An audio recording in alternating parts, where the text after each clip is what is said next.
Hi, and welcome to this special live edition of My Week. I'm Christy McDonald. In just a few minutes, Governor Rick Snyder will deliver his 5th State of the State address in front of the Michigan legislature. The State of the State is always a time for the governor to take a look at where we are as a state and focus on several new initiatives. So this is what you can expect to hear tonight. A plan to make major changes to the way services are delivered to the state's poor and jobless. Snyder is going to merge the state's 2 social service agencies and possibly realign or eliminate other programs. He wants the state to become more people-centered instead of program-centered. Plus, the governor wants to spend more money on education for children from prenatal to 3rd grade. One of the biggest issues is improving 3rd grade reading, a critical time in a child's development. Also, the governor is expected to push for increased vocational education and skilled trades training, especially for young people transitioning from high school to higher education. And Snyder will most likely take the opportunity during his speech to encourage people to vote yes on the May 5th statewide ballot proposal to raise a sales tax by 1 cent. The money would go towards fixing Michigan's crumbling roads. All right, and watching the speech along with me tonight will be our My Week contributors Nolan Finley from the Detroit News and Stephen Henderson from the Detroit Free Press. We encourage you to send in your thoughts and your questions about the speech for our analysis right after the governor finishes up. All right, so gentlemen, we kind of set the table in terms of what we may hear from the governor tonight. Nolan, what are you looking for? Well, I think what you're going to hear is a very workmanlike speech. This governor has put the major initiatives he had in place, and now I think it's going to be about, and his whole term, this whole second term, is going to be about fine-tuning government, making government work better, making government more efficient, less costly, and having it serve the people better. And I think that's a big part of this people, not programs message he's got tonight. Are we going to see a different tone, Stephen, knowing that we're not in an election year anymore and he's not going to be running again? I think that's possible. I think one of the things that's interesting about this speech is the parallel between the themes here and the themes in the president's speech. This whole pivot toward opportunity, it's the same. Now they're talking about it from different ends and they want to do different things, but there is a lot of dovetail there about moving people forward. All right, Stephen Henderson, Nolan Finley are going to be with me the entire evening. We'll be watching the speech. We want you to join us back here, but now let me take you to Lansing and to the governor of Michigan, Rick Snyder.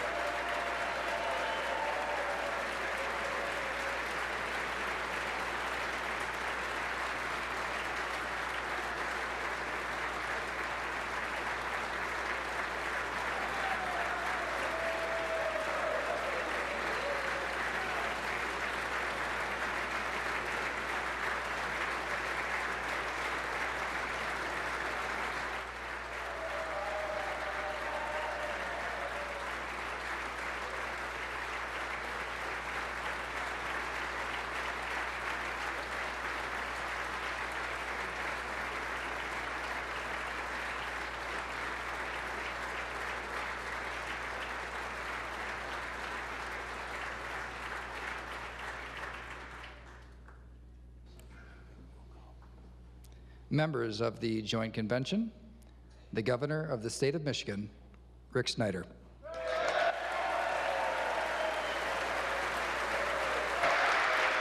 Thank you.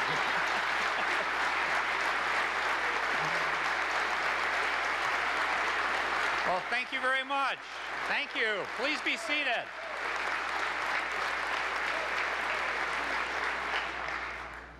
Thank you for that warm welcome. Good evening. It's great to be with you tonight. Let me start by recognizing Lieutenant Governor Brian Kelly, Speaker Cotter, Senate Majority Leader Meekoff, Senate Minority Leader Ananik, House Minority Leader Greimel, members of the legislature, members of the Supreme Court, members of the Court of Appeals, Secretary of State Ruth Johnson, Attorney General Bill Schuette, cabinet members, ladies and gentlemen of the legislature. I also want to recognize we have consul generals from Canada, Iraq, Japan, and Mexico here. And I also want to recognize we have a representative from China with us. Fellow public servants, And then in particular, I'd ask all members of the Michigan National Guard and all our members of the military to stand so we could give you special recognition. So if all our members of the military would stand.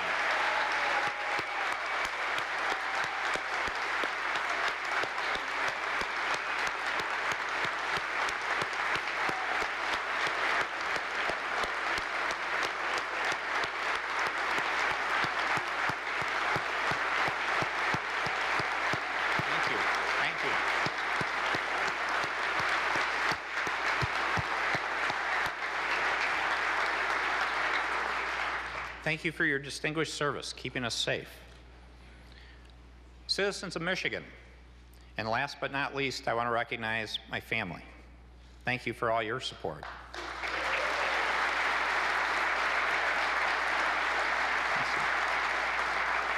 What I'd ask now is a moment of silence. Over the course of the last year, we lost one of our Michigan service members, Sergeant First Class Michael Carthart of Bay City. In addition, we actually lost several law enforcement individuals, first responders, and public safety officers in the state of Michigan. So I ask you that you bow your head for a moment of silence out of respect for their service keeping us safe.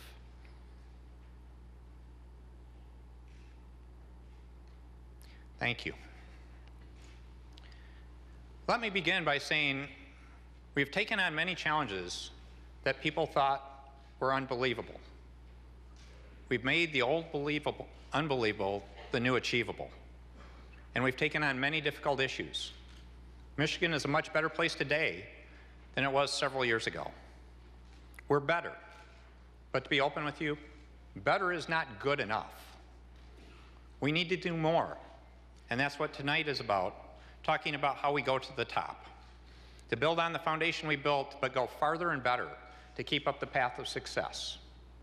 In terms of the talk tonight, I'm going to follow my traditional format. I want to share several things from the dashboard because it's important that we're measured on the success that we achieve. I'm going to talk about 2014. I'm going to talk about 2015. I'm going to give you a roadmap of activities during the course of the year for key events. And then I'll close. In terms of the dashboard, we should be so proud. In terms of the big industries in Michigan, what a great achievement. The auto industry, what a great comeback. And again, I hope you have the opportunity to make the Detroit Auto Show, the North American International Auto Show. You can see how tremendously exciting the industry is. But to give you one number that stands out, since 2010, we've had a 48% increase in automotive production in the state of Michigan, nearly a 50% increase in 4 years.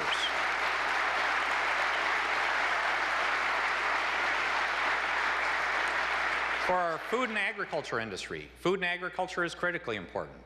They've been a shining star for us during the difficult years, and they're only continuing to shine brighter.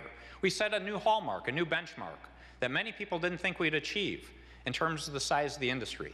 So just this last year, it was announced that the food and ag industry in the state of Michigan has now exceeded $100 billion of economic activity.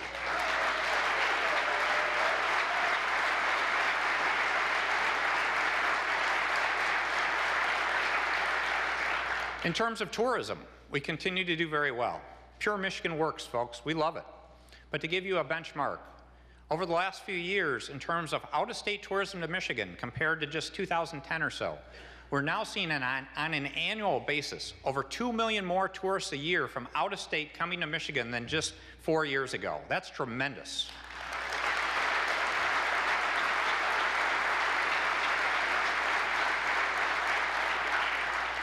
In terms of our citizens, though, we're all seeing great things. If you look at job creation in our state, we've created over 300,000 private sector jobs in the last 4 years. Tremendous success. Our unemployment rate has dropped significantly. In 2010, in December, it was 11.3%. In November of this last year, it was 6.7%, a 40% decrease in unemployment in 4 years.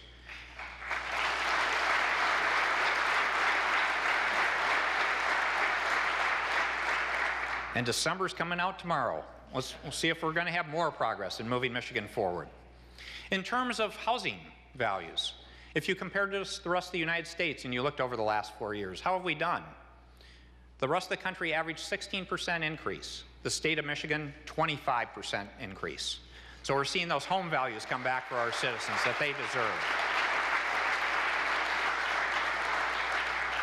Well, let me jump right into 2014. And one thing I would ask, and again, you never hear this out of most politicians, I'm not a career politician, is I'd ask you actually hold your applause, except for recognitions of individuals, because I want to get to 2015. And I'm excited to get there. But I do want to give you an update on what transpired this last year in terms of major accomplishments. First of all, on more and better jobs, the skilled trades. One of the things I'm focused in on, and I know we're all excited about this, is to make Michigan #1 in the skilled trades in the United States. We started that path last year. We created the Skilled Trade Training Fund for our community colleges, $50 million to invest in needed equipment for our community colleges to do that training. We created the Skilled Trade Training Fund to help companies be successful, and we've seen over 10,000 Michiganders get additional training, job opportunities and such because of the Skilled Trade Training Fund. One thing in particular I'm proud of that is not just about what we're doing today, but how we're preparing for the future, is FIRST Robotics, a tremendous program we've been supporting. If you look at kids that do FIRST Robotics, the likelihood they'll go into engineering or the skilled trades goes up dramatically. We were #2 in the country several years ago. Over the last few years, we've added teams. This last year, we added 77 teams, more than the other 50 states combined, 49 states combined. We're up to 349 teams, 110 more than California now. And we're moving to be a leader in that. And I want to give a shout out to Kettering University that did a first-of-a-kind community center for FIRST Robotics teams, and they've been a true leader. We have the president of Kettering here tonight, and I want to recognize him, but I also want to recognize a student named Harrison Ford, not the actor, the student Harrison Ford. And the reason I want to mention Harrison in particular is he's a junior now at Kettering in their co-op program. He's doing tremendously well, but he was on a FIRST Robotics team, and it meant so much to him. He's now a mentor for another FIRST Robotics team in Flint, the Flint Fire. So this is a case of someone having success giving back. So let's give a big shout out up in the balcony for both Dr. Robert McMahon, the president of Kettering, and Harrison Ford, a student at Kettering. Thank you so much.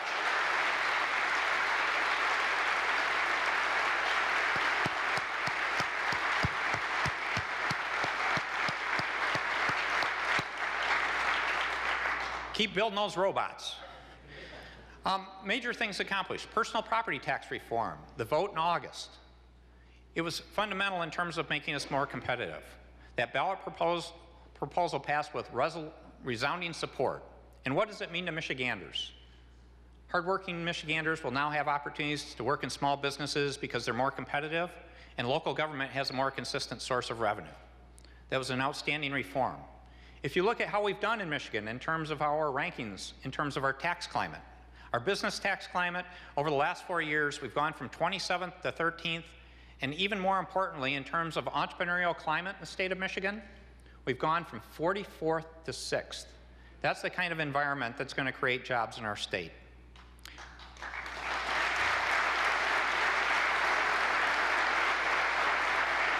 Let me talk about education. We should be absolutely proud. We have been a leader in the nation with early childhood and preschool education.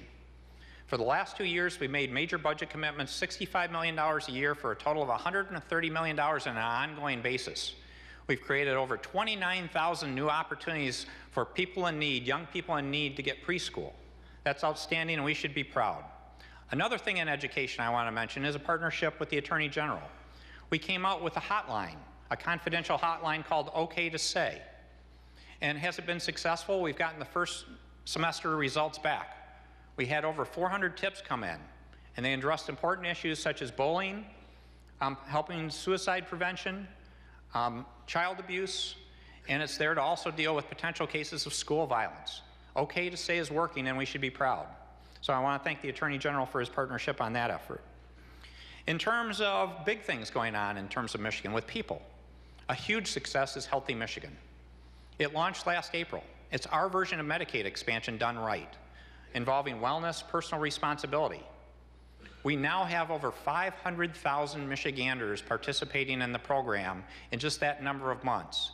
In terms of what it means to their lives, we've seen over 350,000 primary care visits now taking place. Those are big numbers, but the important part is now we're helping real-life people move from being uninsured in the ER to now move to a preventative care environment where they have a medical home and it's something to improve the quality of their life and save us all money. And I want to give a shout out to a key mover in making that happen. He was in the House at the time, but I want to give a shout out to Senator Mike Shirkey for his great work on that.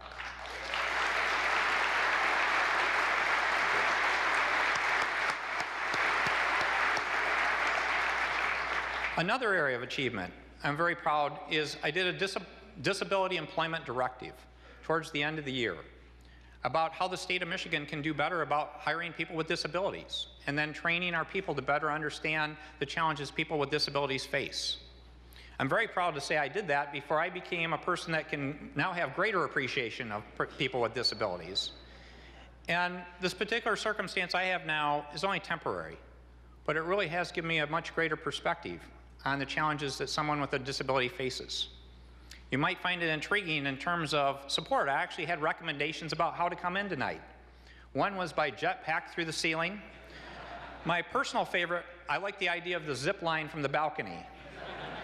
But realistically, when you have a disability, you have to be thoughtful. And I want to thank the work that was done to put that directive in place. And now we're going to go statewide. We have a summit coming up for disabilities in February. And I want to give a shout out to two people that have been leaders in that, Lieutenant Governor Brian Calley and Justice Richard Bernstein.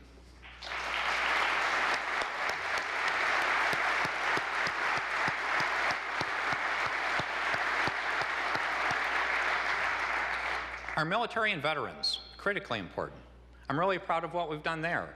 One program for our National Guard members is we came up with a tuition assistance program that has gotten tremendously positive response. These people put their lives on the line for us and they deserved it. And it was about time we got it done. The other thing that's tremendously exciting is we're leading the nation in some of our activities with our veterans. We did a partnership with the United Way and came up with a 24/7, 365-day hotline for one-stop shopping for our veterans. That's 1-800-MISH-VET. And we're leading in the nation in that, and we should be proud. With respect to our seniors, we did some tremendously positive legislation there. Thanks to the Silver Key Coalition and all the great legislators here. We're making Michigan a no-wait state for in-home services, and we passed legislation to deal with senior abuse in terms of being more proactive. Good work again by the legislature. Public safety. 2 or 3 years ago, I made the point that we have 4 of the most violent cities in the United States in the top 10. That's unacceptable. Have we fully gotten off that list? No. But have we made tremendous progress? Over the last 3 years since we've had that program going, to give you an idea of results, the 4 cities, Detroit, violent crimes down 20%, Saginaw, violent crimes down 26%, Pontiac, violent crimes down 28%, Flint, violent crime down 28%. We're going to keep it up. We're going to stay committed. We're going to get them off that top 10 list, and that's important. In terms of the, thank you.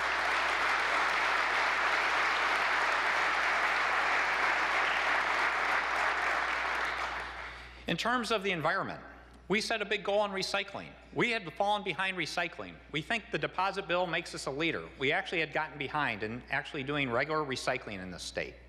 We are a laggard. So I appreciate the direction to say, let's double our goal. Let's go from 15 to 30%. And we set the goal to say we'd get there in 2 years. We are on a path to get there in 2 years, and we should be proud of that. The other thing in the environment I want to recognize is we did a really innovative, important package working with our hunters and fishermen in the state. And it wasn't about just getting more resources. They want to invest, but it's about doing world-class management based on sound science to really keep our natural resources strong, thriving, have more hunters out there in the woods doing good work, having more fishermen catching big fish. And we're making progress in Michigan on that front. The last topic I wanted to cover on 2014 was efficient, effective, and accountable government. A couple things is, first of all, we had a very challenging year. This was a year of disasters in our state. And many of you personally had to go through those experiences. We had huge floods in southeastern Michigan. We had floods in mid-Michigan. In the Upper Peninsula, we had a huge freeze problem. We had a propane crisis in the Upper Peninsula. We had the Ebola issue. What I would say, though, that we should be proud, both in terms of preparedness, in terms of working on these issues ahead of time, but also in terms of our response. We saw a tremendous response, not just at the state level, but at all levels of government and the private sector coming together to deal with that. And so I want to give a shout out in particular to our first responders, in particular the Michigan State Police with Colonel Etchew, our local emergency management people, the first responders in all our local jurisdictions, FEMA, and the SBA. Thank you so for your great work.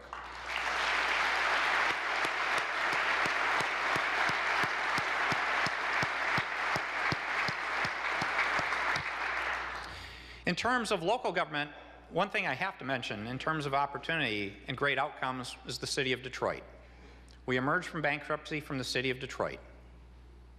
A tremendously hard, difficult process that many people came together to do special things that stand out.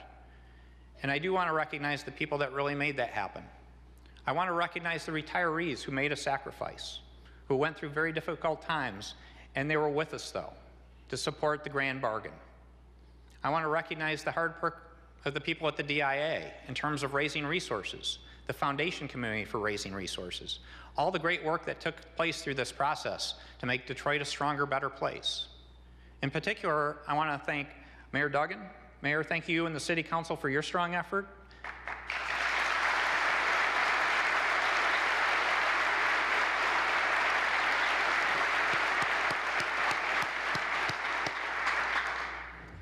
A gentleman, a fellow U of M alumni who did tremendous work. We want to get him back in the state of Michigan, Kevin Orr.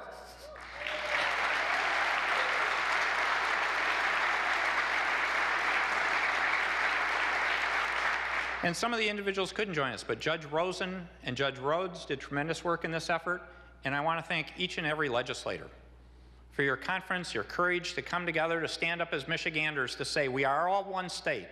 We're strongest when we recognize it's Detroit, Michigan, and the thing I'm proudest to say, after how many decades can each one of us say now that we all have the common goal of not dwelling on Detroit's past, but saying let's grow the city of Detroit, in particular put an emphasis on the neighborhoods to bring them back to be a great place to live in our state. Let's see Detroit continue going up, and Mayor, you have my support and partnership in helping make that happen. Thank you.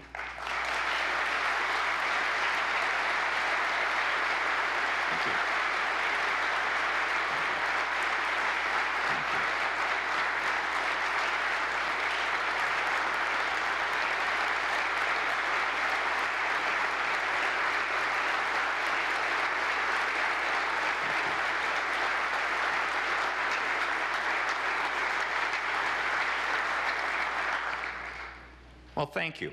Now for 2015. I'm excited, and I hope you are too when I'm done. First of all, I want to recognize great bipartisan work done at the end of last year. And it was about doing a bipartisan solution to deal with something we knew we had to do, and that's a transportation proposal to deal with the fact that we have rotten roads and bridges in our state. No one in Michigan likes our roads and bridges. We got that work done, but our work isn't done. Now we need to ask our citizens to support that effort in May on the ballot. What is this all about? The key issue is public safety. If you look at it and you look at our bridges, 1 out of 9 is structurally deficient. You might have read about Cincinnati today in terms of bridge challenges there. 1 out of 9 being structurally deficient. So when you drive Michigan and you see plywood underneath that bridge, why is it there? It's keeping crumbling concrete from falling on your vehicle. That's unacceptable. When you talk about our roads and you see those potholes, just think about the issues and concerns. You've had this personally. When you swerve to move that pothole, you're a distracted driver. You're putting yourself at risk and other drivers at risk, other people. If you hit that pothole and you blow a tire, you're at risk of a major accident. That's unacceptable. We need to do something, folks. It's time to get it done. When you look at the cost structures, we actually looked at the state of Indiana and saw that on average, we spend $132 more than the state of Indiana for damage to vehicles in terms of road damage. That's a lot of money, folks, to offset the cost of this proposal. In the end, what I need you to do is vote yes. Vote yes so we can have safer roads. Vote yes so we can get rid of those crumbling bridges and crumbling roads. Vote yes so we can have stronger schools and local government. Vote yes so we can have tax relief for lower income people. There's only good reasons to vote yes. Let's get it done. Let's get it done in May and do it right. Thank you.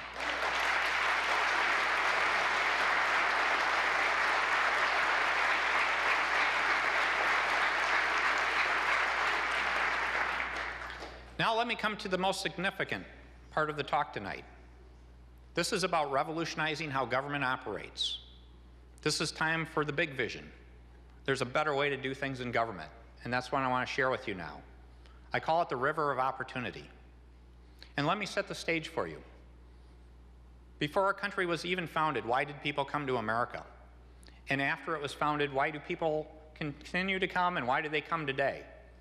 We are the land of opportunity. That's what makes us who we are.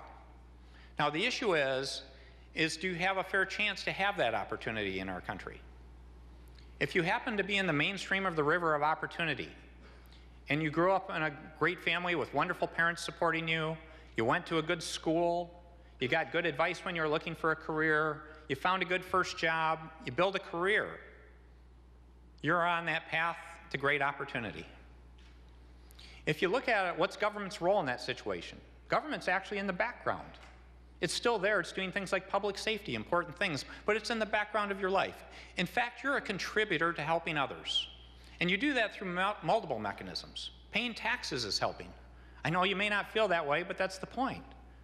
You're helping contribute to charities, to churches, to nonprofits to help people. You're volunteering your time to help people. Everyone in America fundamentally wants to help other people. And you're one of those people doing that. I'm proud to say I was fortunate enough to be in that mainstream personally. I grew up in a 900-square-foot house in Battle Creek. My father owned a small window cleaning business. My mother was a homemaker. We never had a lot, but I never wanted for anything. I accepted that, and they were wonderful. And I was fortunate enough to be in that mainstream of the river of opportunity that now I can stand here as governor of the state of Michigan. How do we create opportunities for those people that are not in the mainstream of this river of opportunity is the question. And why do people fall out of the mainstream or are not in it? In some cases, they don't have parents, or they don't have parents at home. They have severe poverty in their family. They may be in a situation where either get to school or get to work, they need transportation, and it's not there, creating a barrier to success. They may have an illness. They may have a disability. They need government support and nonprofit support. Government moves to the forefront then. And how do we help them succeed? Now, how have we done this in the country? If you go back to the 1930s, we built a system that was about adding programs. And these are good, well-intentioned people, but if you look back over the last 80 years, what have we done? We've added prescriptive program after prescriptive program. Where do we stand today? We've counted 145 plus programs already and still counting. 35 in healthcare, 40 in workforce, 70 in child services. The system is failing, folks. That's not how you solve the problem of helping people have opportunity. What we've done is we've sliced and diced people into programs. We've moved away from treating them as real people. In fact, in some cases, we've taken some of their dignity away as a person by putting them through so many programs. The other problem with all these programs is what have we done? Quite often, we're addressing symptoms. We're not addressing root causes. We're actually facilitating dependency on government. That's not right. We've also built a lot of bureaucracy and inefficiency in the system, and that's not right. In fact, if you look at it, and where is our society today, and you look at people that are in the mainstream of the river and people that not, that gap of difference is only increasing. That's unacceptable. And we should not take it. We need to stand up and say there's a better way to do things. And how is that? It is time to step back and say, let us restructure government to create the river of opportunity by understanding that we're talking about people, not programs. And there are 5 guiding principles we need to stand up and say we should be following to help create opportunities for success for people. The first one is, again, it's about people, not programs. The second point is, it's about root causes, not symptoms. Third, it's about maximizing results, not spending money in government programs. Fourth, it's about recognizing it's just not about government. This is about community. This is about friends and neighbors. We need to engage the entire community. We need to be that village of support together. And fifth, we need to measure outcomes and results. And what's the measurement of success? It's not how many people we're facilitating or maintaining their dependency. It's how many people that were outside of that mainstream of opportunity that we have now moved into the mainstream so they can be successful. That's what this is about. The question in your mind is to say, that's great talk, Governor, but is it doable? It is absolutely doable. We have been doing it in the state of Michigan on a pilot basis for several years now. Now is the time to expand, to roll it out, to bring it in a bigger fashion to everyone in our state. Let me mention two of those programs. One is Pathways to Potential, a program we started several years ago where we asked caseworkers to leave the government office. They were happy to. We put them in the local schools. We have caseworkers in 219 schools in 22 counties in our state. They're now there with the kids that they're there to help, with their families, seeing what their lives are like, not in some government office.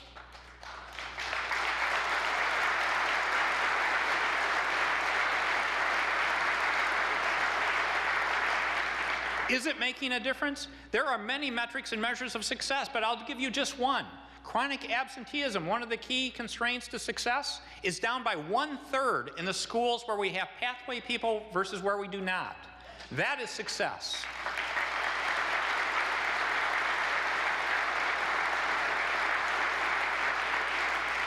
Another case is helping the structurally unemployed, the people that have not been successful at getting in the workforce, having that opportunity to be on that path of the mainstream again.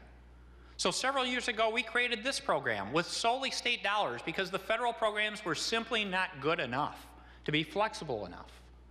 So how is that program done? We've now placed over 3,000 individuals in over 100 companies with a retention rate of nearly 70%. It's making a huge difference in people's lives, and I can give you an illustration. The number one reason we found for the people we've been servicing that they couldn't either get training or work to be successful, it was a lack of transportation. And by having the ability to have these wrap services to look at the big picture, we've been able to work on that. This is the kind of attitude. Now, I want to share a story with you that goes way before community ventures to show how powerful this can be. And I want to thank the people from Cascade Engineering and actually the Department of Human Services for their work. This goes about the story of Amy Valdez in terms of her life. In 1998, she was a single mother with 3 kids. She was living with her sister. She was looking about getting assistance. She had the opportunity to go to Human Services. She actually ended up with a job at Cascade Engineering, an outstanding company.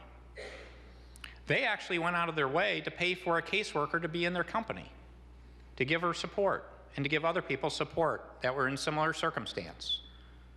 Now, we're talking quite a few years later, 16 years later. Where is Amy today? Amy is a top-tier operator in the company. She's a team leader. She's training other people to be successful. She owns a home. I asked her about her 3 kids. She's proud about one just graduating from college, doing well. The others are on the path to success. That's the kind of success we need to bring in terms of solving problems for people. So if it would be okay, I'd ask them to stand from Cascade Engineering. We have Fred Keller, the founder of the company. We have Joyce Gutierrez Marsh from the Michigan Department of Human Services, and we have Amy Valdez from Cascade Engineering. Let's give them a big shout out.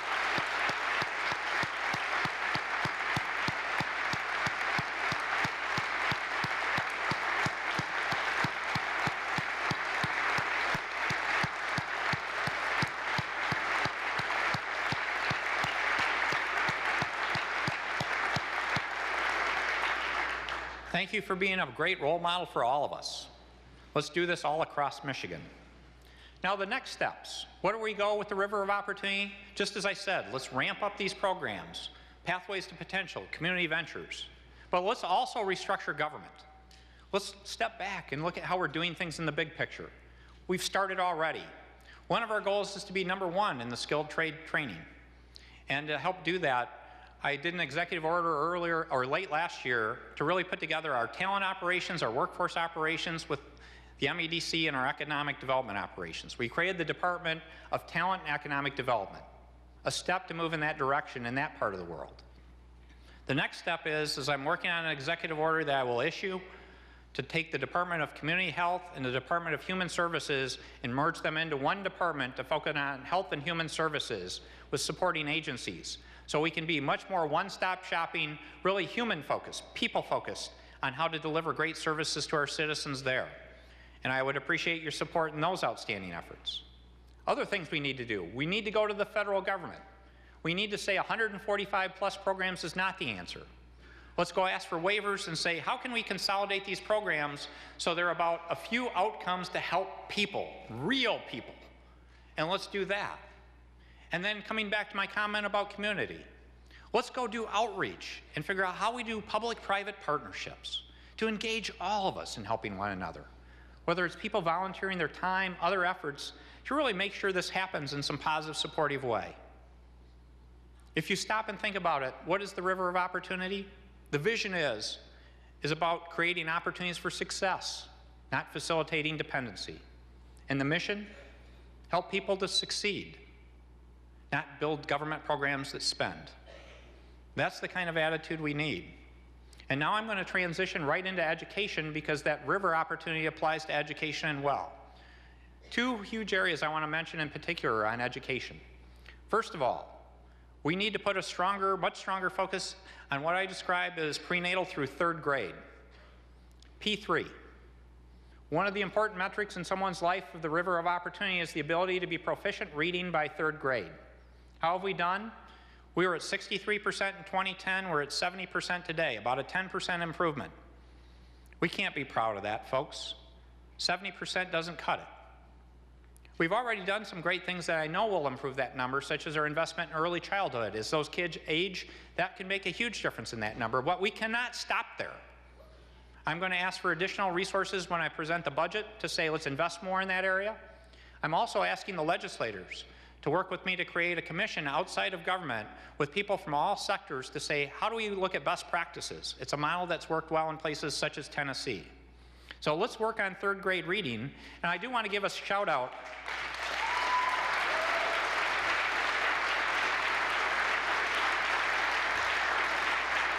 I want to give a shout out to 2 representatives, Amanda Price, Adam Zemke, and then Senator Phil Pavlo for your great work in this field. So thank you for your efforts to help push things along.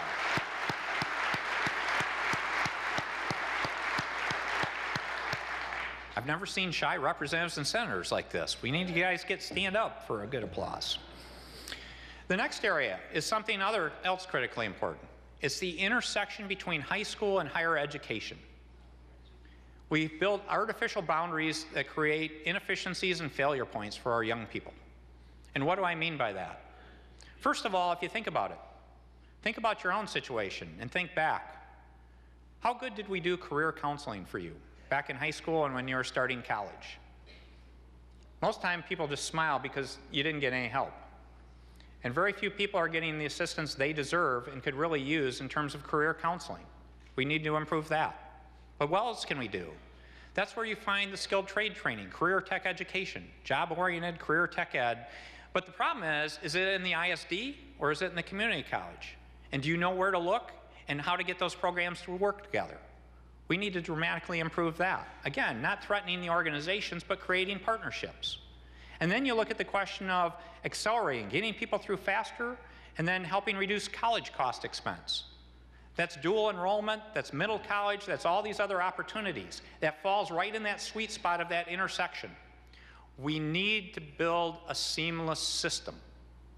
So the users of that system don't need to figure out where they are, where they fit in, what separate place they need to go to versus making it easy for them to get assistance, understanding of where that career counseling is, where those great career tech opportunities are, how to do it faster and better and less expensively.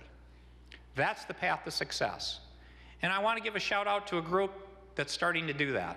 And they came together to make this happen, and they're with us tonight. It's Marquette Alger Technical Middle College. And what have they done? It was a combination of Eagle Mine, a company coming together with Northern Michigan University, and then the school districts in both Marquette and Alger County to say, let's create a middle college. And for those of you that don't know, a middle college is an opportunity to get your high school diploma and either a technical certificate or credits towards an associate degree or an associate's degree in 5 years. What a tremendous outcome.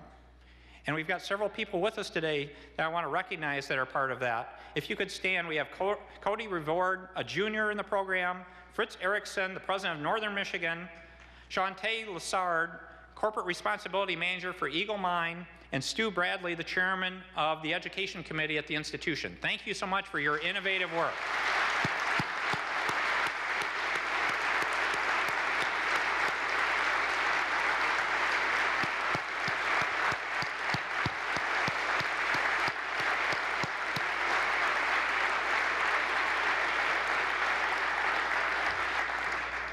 That's the kind of creativity that makes Michigan great.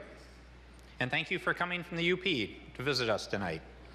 The final thing I want to mention on the education front is to continue some work we didn't finish in the last session, and that's let's finish teacher effectiveness. Our teachers deserve the best tools to help them be great teachers, and we should be working on that. In terms of more and better jobs, a couple things I would mention. First of all, we're going to create regional prosperity teams. We have the 10 regions across the state.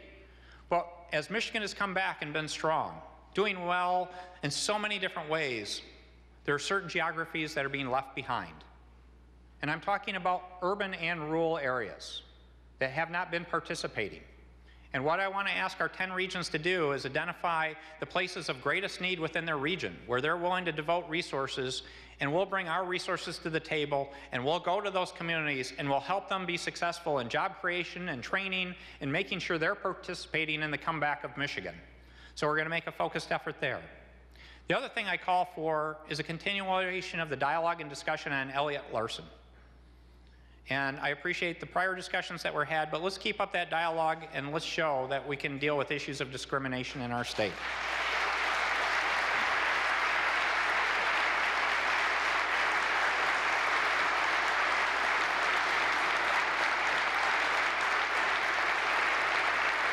Thank you.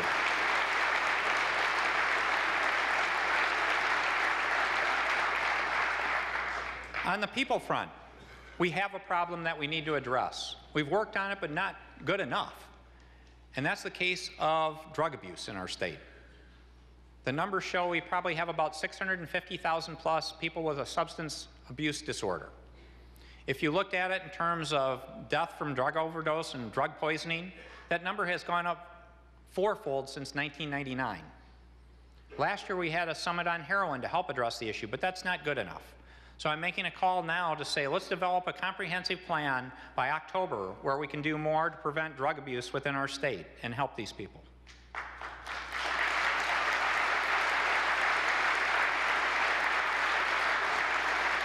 Energy and the environment. We need a long-term policy, and so March I'm going to do a special message on energy. The main pillars are affordability, reliability, and environmental protection. It needs to be an adaptable policy because of the lack of federal policy and the challenges of a global marketplace. We need to focus on important things such as eliminating energy waste and the conversion from coal to natural gas, an asset of the state of Michigan, and renewables.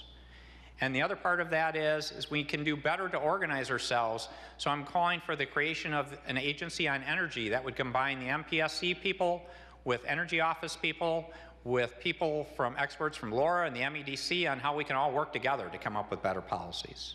And one area in particular I would mention that we should be proud of is we made tremendous progress on solving a huge crisis and threat to the Upper Peninsula. That we've announced agreements now that can make a fundamental difference for the UP. We need to make sure those agreements get executed and completed, but we can show we can do great things on energy in our state.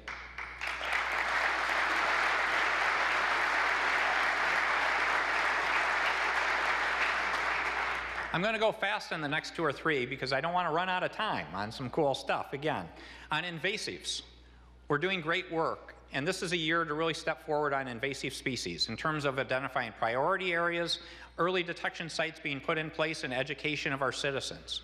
And so that's a big investment we will be making that will make a difference.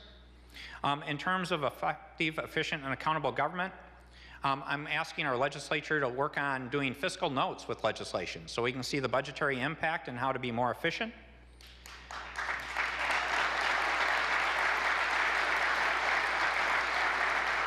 Now I'm watching who clapped to see if we can make sure we see those turn into votes. We did legislation at the end of last year on an early warning system for municipalities. We didn't finish the work on schools, and we need to go ahead and finish that work on schools. To give you an update on something, though, that was of interest to many people, on the whole situation of emergency managers. Since I've been governor, we've had 11 different cities or school districts that have had an EM. I'm pleased to report 6 of them have left emergency manager status, and we have a 7th on the way. The system is generally working well, but the point is, let's avoid emergency managers, let's do early warning, and the other thing I'm calling for is we need to do a scorecard for all local jurisdictions and state jurisdictions about financial performance and performance in terms of objectives that's easier for our citizens to use and to see. Let's create this easy-to-use scorecard that our citizens deserve so we can be more accountable and transparent on how we're operating and what our challenges are within government. An important opportunity. One subset of that in particular I'd like to mention that we're working on is in the case of Detroit, for example, and a few other communities. We have an uncorded educational environment where we have a school district, we have the case of Detroit, the EAA, we have charter schools. It's an environment that's not creating success for our students. They deserve it. They deserve to have a great education, so they have a bright chance at college, career, and life. And we need to do more on that. And I appreciate the work going on with the coalition now led by the Skillman Foundation. But before the first half of the year, I hope to call for legislation to bring more structure and more thoughtfulness to deal with these challenge situations. To say the answer, in my view, needs to begin by saying we need to raise the bar and standard on every educational institution, whether it be a public school, a charter school, the EAA, and we need a common bar that's a high bar, that's an increasing bar to make sure these kids get the best education possible.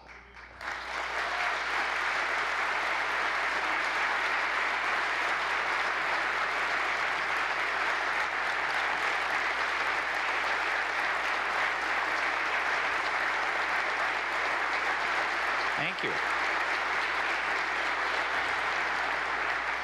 And I want to give a quick shout out. I have a fellow CPA that's been a great help in this, and that's Representative Earl Pileski. So Earl, thank you for your work on that.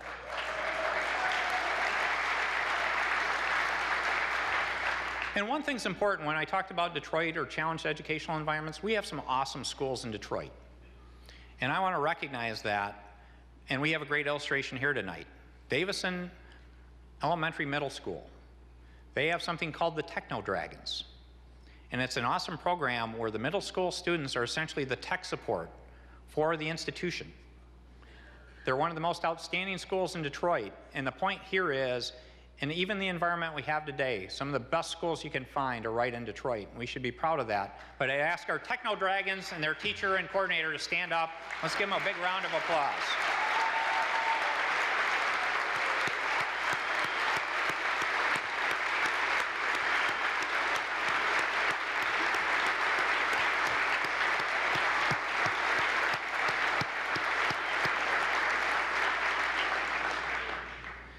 Now for the roadmap for the year ahead. In February, we're going to do the budget, and in particular, we have challenges because of tax credits from the last decade. It's going to require a special work, extra effort, but we're not going to be beaten by some legacy of the past. We're doing smart things today, and we'll work through those issues, but in particular, I'm looking towards Chairman Pashoka and Chairman Hildebrand for your leadership on the budget, about getting a budget done 5 years in a row, on time, done well, and balanced.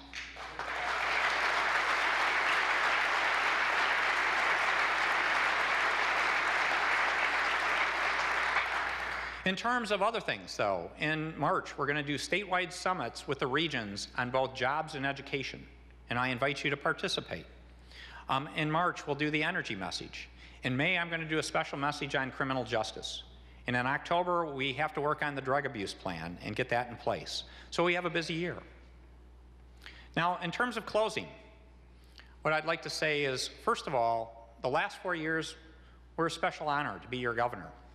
And the teamwork that we showed, and the bipartisanship on how we could take on tough problems and solve them together, to act above politics.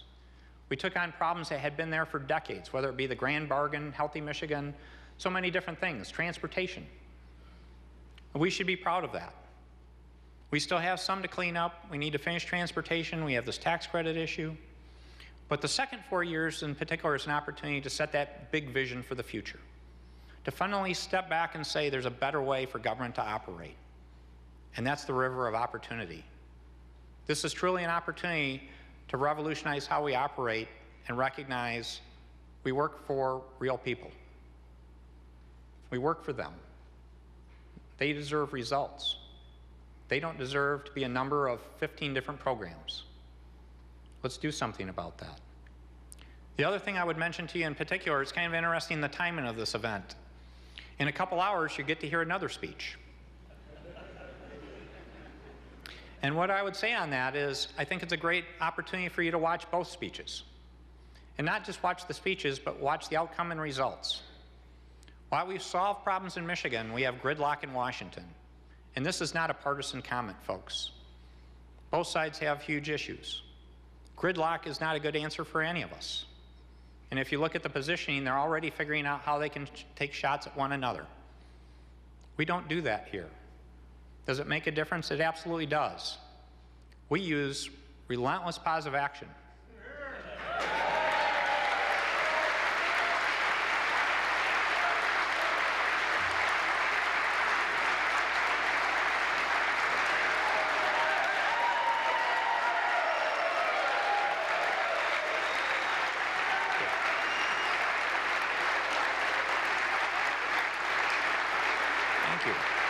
Thank you. For the historical archives, I would have it noted that's the latest of my 5 speeches that phrase has been used. We use relentless positive action to solve the tough problems, where they spend most of their time on fighting and blame and leaving those problems for future generations. We balance budgets. We pay our debts. We've reformed our tax system to be simple, fair, and efficient. We've worked above politics to do great things, as I mentioned, the grand bargain, healthy Michigan. We're leading the nation in creating manufacturing jobs. We're leading the nation in early childhood education. We're going to lead the nation in career tech education and the skilled trades. We're going to lead the nation in treating our citizens as real people, not programs. With your partnership, we're going to continue moving Michigan to the top, to say we can be the best, to do the right thing by our citizens. And it's something we should be proud of. It's going to require hard work. It's going to require cooperation, understanding. But as relentless positive action works, let's not talk about how we differ. Let's embrace diversity as a positive power. Let's find the common ground and take on those tough issues and solve them together. Because that's what our citizens want. That's what they deserve. So thank you for the opportunity to share tonight with you. Thank you, good night, and God bless the state of Michigan, the United States of America, and each and every one of you. Thank you.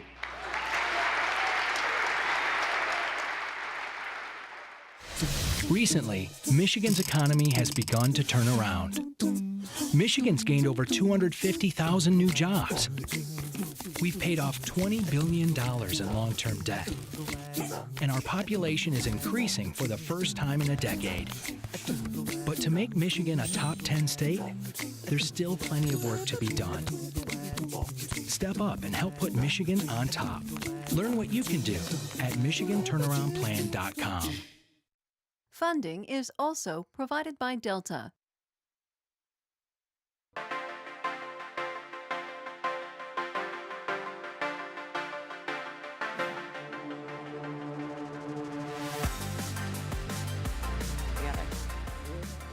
Hi there, and welcome again to this special live edition of My Week. I'm Christy McDonald. We have just heard the governor lay out his agenda for the coming year. He announced a number of new initiatives and the reorganization of some state programs. So tonight, we are going to take an in-depth look at what the governor focused on in his State of the State address. We'll talk about his plans to ramp up the state's job training efforts and to put people to work. Another priority for the governor is improving the outcomes in K-12 education.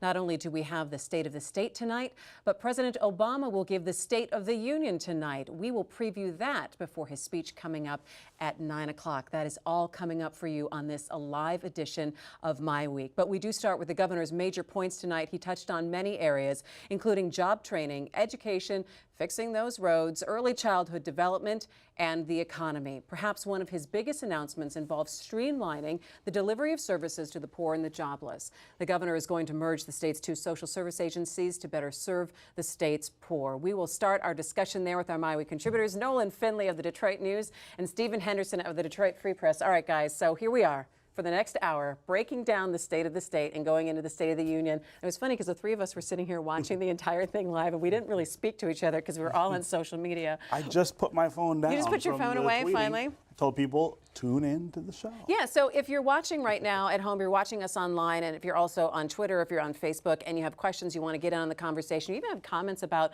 what you heard tonight in the Governor's State of the State address, we would love to hear you. So use the hashtag MISOTS15, and we'll find them and we'll get them on air. All right, so just Nolan, I'm just going to ask for overall impressions. So I'm going to give you a river of opportunity to comment on what you heard tonight. Well, I got a little worried the governor's going to pitch me in the river, and I don't swim that well.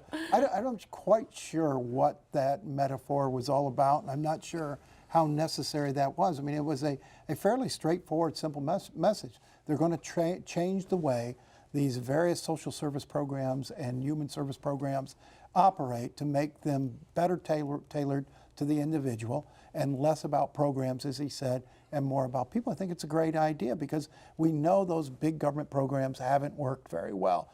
And so if he can figure out what individuals need, what individual communities need, and get them a tailored menu of services, I think it might be effective and it might be less costly. So we're looking at some redundancies of programs as well as that he's looking to kind of streamline. I think overall what the governor's saying is that he's spent the first 4 years trying to stabilize government in Michigan with some of the budget things that he did, some of the tax things that he did, stop the sort of spiral downward that we were all really worried about, and that now he wants to sort of retailor government to be more effective in dealing with some of these opportunity problems. And I think, I really do think it's something that you hear a Republican governor talking about expanding opportunity in the same way that I think in an hour we're going to hear the President of the United States talk about expanding opportunity. This river of opportunity metaphor is really about moving the poor and the middle class back into a stream where they can compete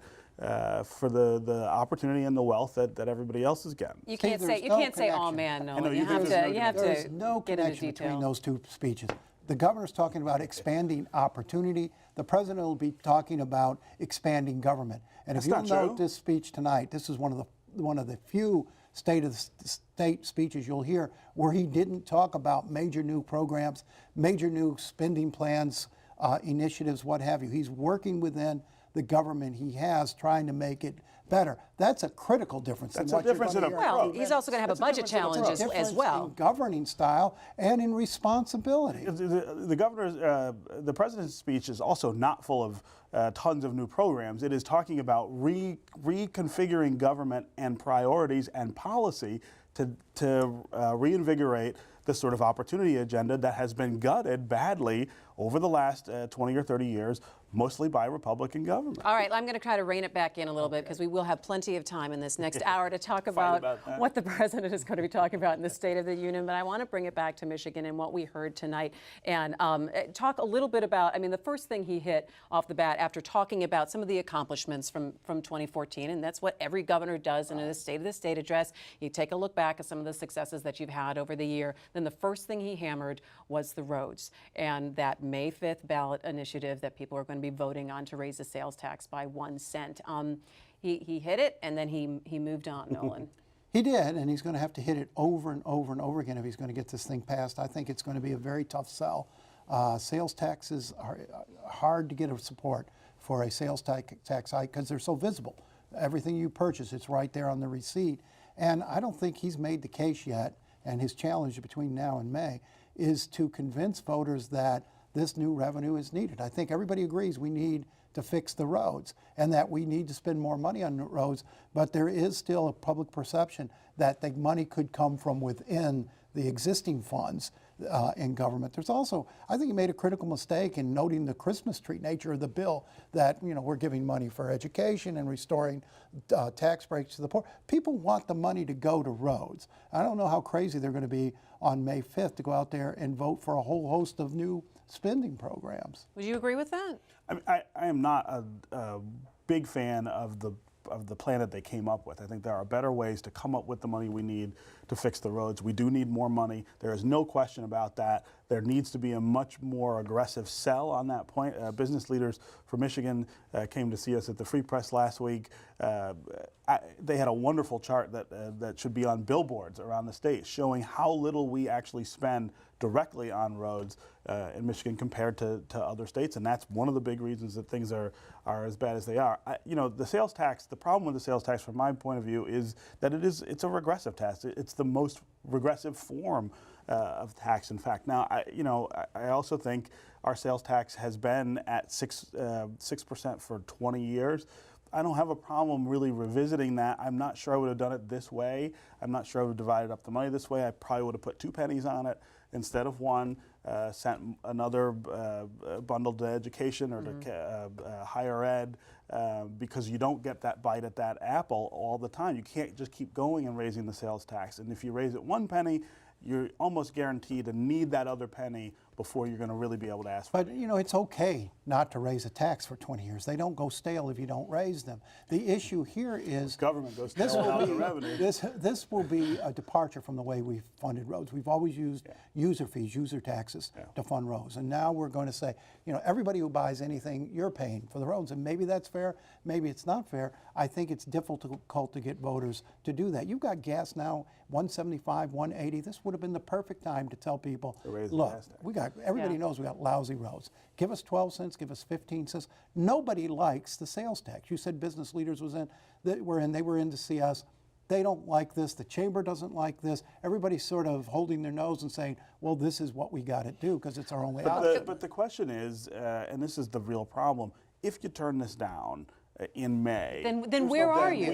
We are really setting ourselves you have back. no revenue for it. You've lost another construction year, and you've got another year of these roads being older. You brought up an interesting point when you said, they brought in stats, and that should have been on a billboard because it was very interesting to see what our spending is in Michigan compared to the rest of the country.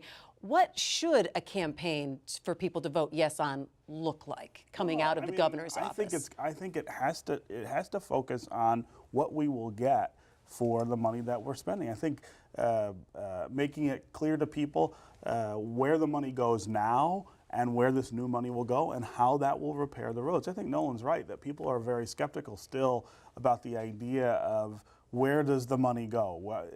There's a really common perception among people that we already pay enough for roads. It's not true. It's empirically untrue. I think you have to start to address that really aggressively and make it clear we don't pay enough now. What we do pay, a lot of it may get squandered, and we need to get into why are we paying people who aren't really repairing the roads. But overall, we have got to get more money into the system to make these roads. All right, last word on roads, Nolan. I think messaging is key because people aren't convinced, as you said, that the money's being spent right. I think he needs to talk about road construction standards. Make the case that Michigans are good. If not, say we'll improve them. He's got to talk about truck weights. That's what people are talking about. He's got to go in there and say, look, the state budget is tight. It's efficient. We don't have $1 billion sitting around here that we're wasting. And he's got to make sure that in his budget proposal that's true. All right, we're going to talk about education coming up in just a little bit. The governor did speak about that, talking about third grade reading levels, talking about putting more funding into, early childhood education, prenatal, all the way to third grade. And then he also touched upon Detroit schools just a little bit. We're going to talk about that in a little bit. We're also going to be talking about job training coming up and some of these programs in closing the skills gap in Michigan and getting people back to work. I want to talk, he mentioned quickly, and since he was in the audience, ex-emergency manager Kevin Orr, the governor talked just briefly about emergency management, and he said it's working kind of for the most part, that they had 6 emergency managers able to exit in areas. But one area that it's not working, I think you can look at the Detroit public school system. Well, nothing's worked in Detroit public schools. I mean, and it's because nothing we've tried has dealt with the central issues there. One is funding. The funding model for for schools really punishes big urban systems like Detroit in a way that I think we have to start to revisit if we want to fund urban education in the way it needs to be funded. They need more money, not less. And the way that it works right now, every kid who leaves that system, either for the suburbs when their family moves out of the city, or for the charter school system that is thriving in Detroit, at least economically. You know, the DPS gets less money, and it's impossible to keep up with the shrinkage. You can't close schools fast enough to keep up with the loss of kids. So, I mean, you know, emergency management was never a long-term solution to this. It's a stopgap. It's to stop the deficit spending, the growth of over budgeting, but it is not a long-term solution. Would you say that emergency management is still a good solution for municipalities, maybe not school districts? I think it's a good solution, not a desirable solution, but I think it's a workable solution for both. He barely mentioned the Detroit schools tonight, which surprised me because that's going to be one of his biggest challenges coming out here. And you know, it just got a lot harder this past week with the election of Steve Kahn as the DFT president. I mean, this is an anarchist who will not come to the table and work with the governor in awful any lot of prejudgment in that meaningful statement. way. Well, he's been around long enough to prejudge. He has, but we don't know what he'll be like in this role. Well, past is a pretty good predictor of future. We'll see. All right, we are going to talk about on Detroit schools. We are going to talk about education, and but right now I want to get into a little bit of job training. A common theme for the governor tonight was opportunity. He wants to create more opportunities for Michigan residents as it relates to education and to jobs. High on his list of priorities is developing a workforce and a talent pool that better fits the needs of employers. Last week, the governor's efforts got a boost with the opening of a national manufacturing program that will educate and train workers in the development of new lightweight materials. Go ahead, take a look. 1, 2, 3, cut! Great. The $148 million Innovation Center is located in Detroit's Corktown area. Known as LIFT, Lightweight Innovations for Tomorrow, the federally funded program will speed up the transfer of new manufacturing technology from the research lab to the factory floor.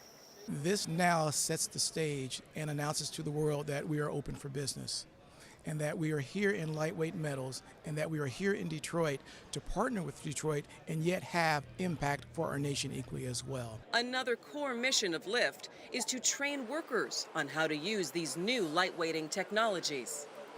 We will reach substantial numbers of disconnected youth, veterans, young people from the cities and the suburbs in search of an opportunity, and we're going to make certain that they have the full package, that they have the training necessary when it comes to putting these technologies to work. This issue of building an educated and skilled workforce, particularly for manufacturing, has total bipartisan support, and all levels of government, federal, state, and local, are laser focused on the development of our talent here in the United States. Along with creating a skilled workforce, the Innovation Center will help position Detroit and the region as a leader in advanced manufacturing. What I'm excited about is the fact that there's manufacturing, happening in the city of Detroit. And during a time where we're showcasing to the world about what Detroit is all about, because of the auto show. I mean, this is it's so very, very exciting. Detroit has been at the center of manufacturing technology for 100 years, and building planes and ships and cars with lightweight metal is going to be a huge part of manufacturing innovation going forward.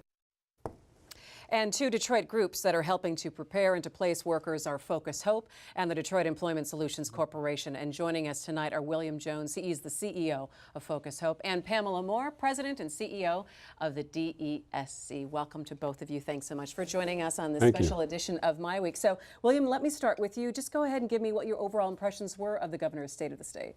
Well, I thought it was a pretty good state of state. First and foremost, having ruptured my own Achilles, I was extremely impressed that he could stand throughout that presentation. Or anything. Absolutely. No, very, someone very did put a picture up online that showed him he had his leg like on a scooter, I think, like underneath the podium, so take a little pressure off. But yeah, well, you're still right. He showed incredible stamina. So Slows you down in the 440, doesn't it? it does quite a bit, forever. Okay. I thought it was a good speech. I would like to have heard more specifics about the workforce development. I think the governor's on the right track talking about workforce development, not just in the past and not just in terms of the jobs that are immediately need filling, but the fact of the matter is that there's a whole host of jobs that are yet to come that we don't know exactly what they're going to look like and what they're going to do. And we've got to prepare people today for those jobs as well. Pamela, what were your impressions tonight? I think the governor was on point. There are a lot of programs. We could be much more efficient in delivering those programs and streamlining those programs and focusing on the needs of people and those supportive services that people need to be job ready. But we have great partnerships with the state. They've been very supportive of the workforce programs. We have new legislation, the Workforce Innovation and Opportunity Act. It takes effect July 1, and so it'll be interesting to see what the new Talent and Economic Department, how it's going to implement all of that new legislation and what that means for all of the Michigan works across the state. I guess talk a little bit about some of the challenges you've seen in the last 5 years and trying to bridge this skills gap and trying to get people trained for jobs that are out there. What have you seen? There's an extraordinary, for some citizens, there's an extraordinary lack of preparedness to be able to step right into the workforce. And that's one of the things that we do a lot of at Focus Hope.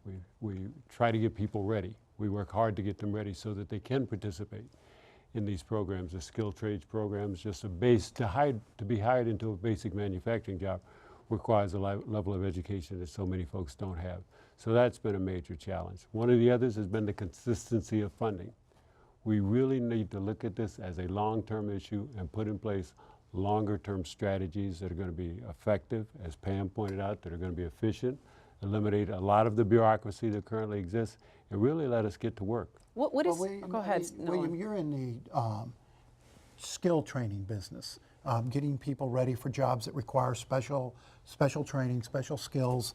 But there are a lot of people out there who are never going to be able to step in and operate a computer-assisted piece of manufacturing equipment. What sort of jobs do we bring at that very bottom level? Or are those people just destined for dependency? Well, I don't think that, excuse me, I would tend to disagree with you that they will never be able to operate that type of equipment, because we've seen extraordinary success working with folks who've walked into our shop with little to no education. As a matter of fact, we've taken a gentleman with a GED, prepared him as a machinist, put him in a pre-engineering program, an engineering program, and he graduated with an engineering degree from the University of Michigan. Somebody that nobody would ever have looked at before as being capable of that. So I think that we need to sort of flip the script on that. With the citizenry of Michigan, the citizenry of Detroit, we've got an enormous pool of talent and creativity. It's up to us to figure out how to tap into it. But we also still have 1 in 4 students in the state not getting a high school degree. So they start out in the hole, and they start out needing extra training before they can ever get into the job market. We've had, in our urban areas, that rate's maybe twice that. I mean, what do we do before we get to programs like yours? What do we do in that K-12 space? And I think that's, one of the things the governor started dealing with tonight. But that is still a major obstacle to training a workforce. Pamela, what are you seeing on that? It is. Career and tech ed is so important right now with all of the opportunities that we're seeing in Detroit. The difference that I've seen in the last 3 to 5 years is the new sectors are the new sectors that are now growing in Detroit. So IT is huge, healthcare is huge, manufacturing is huge, skilled trades opportunities with all of these large infrastructure projects. But career and tech ed, we've really kind of fallen down on the funding and propping up those programs for our young people. Our public school system, I'm looking forward to hearing what that coalition is going to recommend in March to the governor. We've got to get career and tech ed back. We've got to educate our young people about career pathways beyond high school and educate their parents and teachers and counselors. There are many, many avenues beyond high school that maybe don't wind up at a 4-year university. Many middle skill jobs here in the state and in the city of Detroit that Detroiters could very well go into. And so I think it's about improving our K-12 system, preparing our young people, and getting the word out on these new sectors that are growing in Detroit. Detroit is changing so rapidly, and these growth sectors and new opportunities are changing as well. Pam, you mentioned that there are a lot of state programs and there's a lot of overlap and there's room for efficiency. Your program is in fact an effort at better efficiency of delivering some of these services. Has the governor been in touch with you about how to do all this? I mean, I think your program is a really good example of exactly what he's talking about. So many of our programs are funded with federal dollars, which flow through the state and are allocated across the state by formulas. So we work very closely with the Workforce Development Agency at the state, that's the current name. They have been supportive of all of our programs, our registered apprenticeship program. They helped create what that model looks like for us. So we work very closely. Community Ventures, which he mentioned, we have placed 600 people in that program working side by side with MEDC, another 600 pending placements. The P2P program, we're in 92 of those schools in Detroit with those case managers. We have the PATH program, which we administer. So we work hand in hand with the state, and they've been very supportive of the workforce programs that we do here in the city. You know, one of the problems we've had over, at least during those tough years in Michigan, is that we were training people for jobs, giving them skills, sending them out, and there were no jobs in the workplace. I mean, I think that's why this community college program we have in Michigan now, where companies come to the community colleges and say, I need this many workers trained to do this, is a much more encouraging, effective program, because you know those jobs are going to be there if these people complete the program, and so they have a much more of an incentive to complete the program, be successful. Well, it's a demand-driven system now. We don't train and pray. That's what the Secretary of Labor, Secretary Perez, always says. We now have to have some kind of soft commitment from an employer before we spend our resources on training. You know, I think it's interesting. I mean, everyone would agree that you want to get people trained for jobs, and you want to fulfill this need here. And coming off of a speech like this tonight, where does that first conversation start in terms of, all right, well, we need to establish partnerships and we need to get together and make this work? And you talked a little bit, William, about we need to get rid of some of the bureaucracy. What other things that you think, when you say that, what specifically are you talking about, and what other changes do you think need to be made? Well, we're very fortunate at Focus Open that we have a great partnership with DESC. So we're able to cut through a lot of the bureaucracy because we know and respect the work that each other does. I would like to get back to one of the points that Nolan made, which was about the K-12 system and making certain that it's working. The governor talked about the first part of that system, extremely important, the early childhood education up through grade 3. Extremely, extremely important. If you're successful there, you're going to see your rates in all types of programs. But I also want to emphasize the necessity of having holistic and wraparound services, because you can't just educate the infant or the young child of the unwed mother.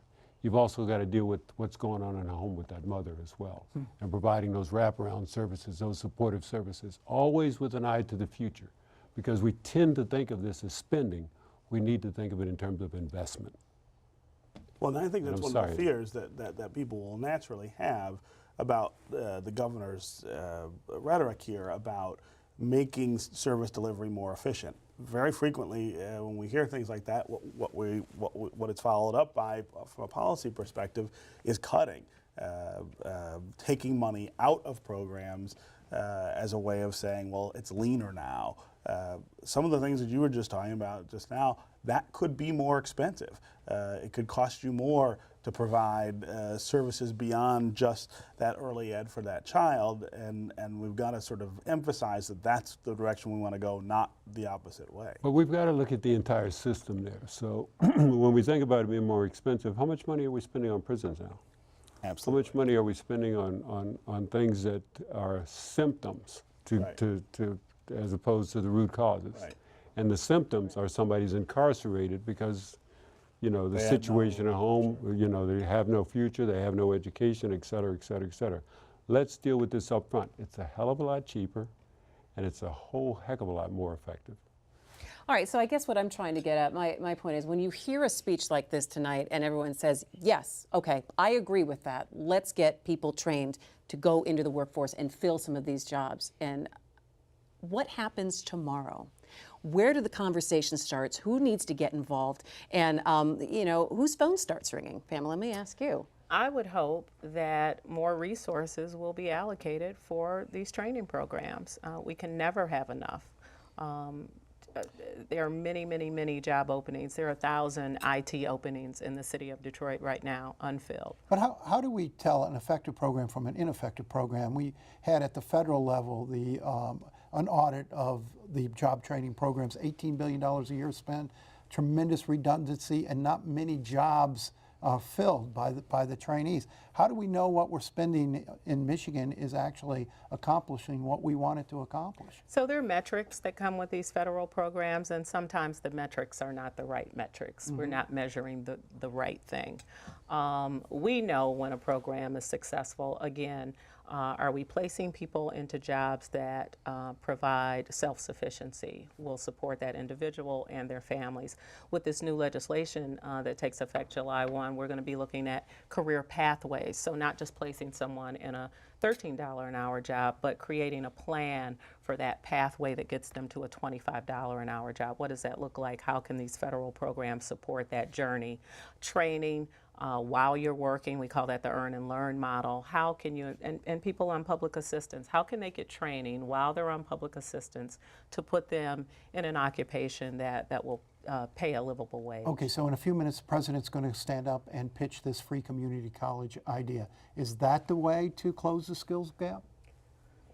There are a lot of programs right now. The Chamber has a program where Detroit graduates can go to community colleges. I'm not sure. I'd like to hear the details from the president. He is also, though, very focused on apprenticeships. And again, our apprenticeship model, we've got over 150 working apprentices right now. He wants to double the number of apprentices in the country by 2020.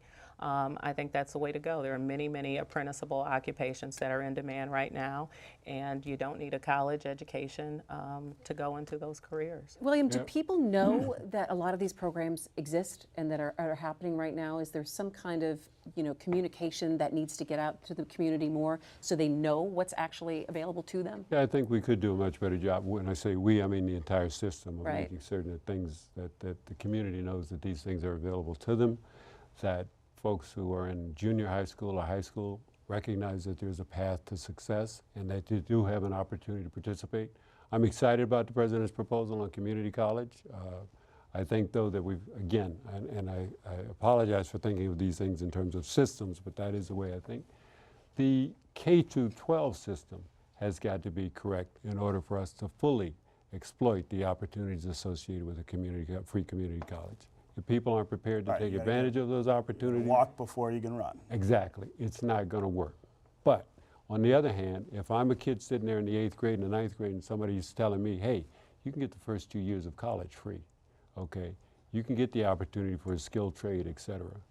I didn't grow up in Detroit. I grew up in Hampton, Virginia. And the Newport News Shipbuilding organization there had an apprentice school. And, folks knew that the apprentice school was there. They knew that it was a path. They knew that it was a path to a great job.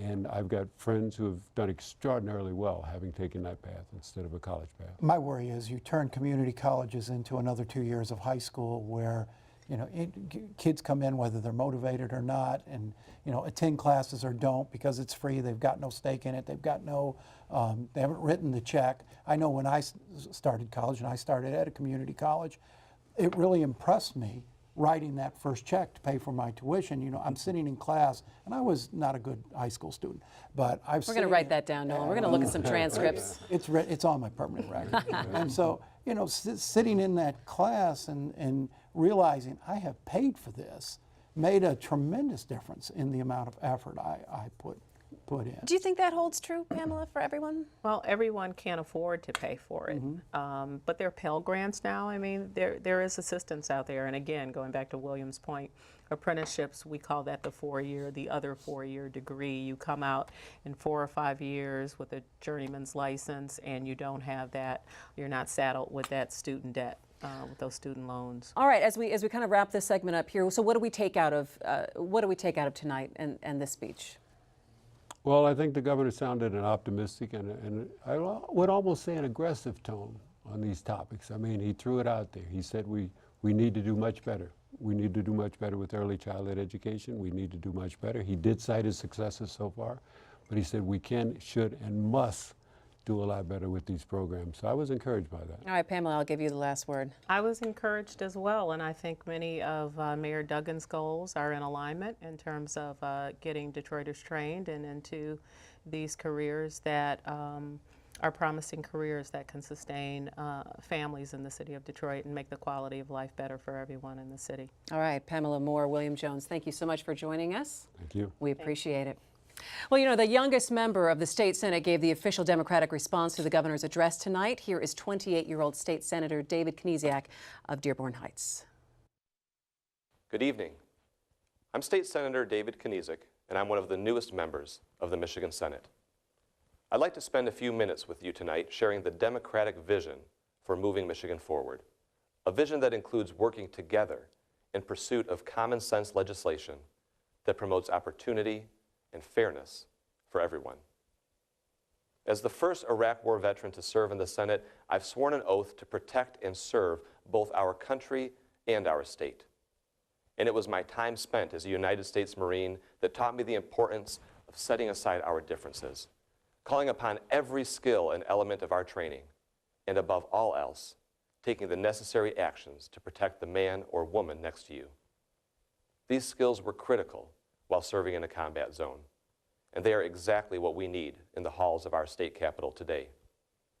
No matter your party affiliation, what matters is that you are a citizen of Michigan, and you deserve to have a state government that puts you first and represents your interests. As lawmakers, we were elected to serve every citizen of our great state, and there are people in Michigan today who need our support. The student at Saginaw Valley State University who works 2 jobs and is still crippled with student loan debt, she's counting on us. The single mom from Marquette with a sick daughter who has to decide between staying home to take care of her child or missing a very important paycheck, she's counting on us.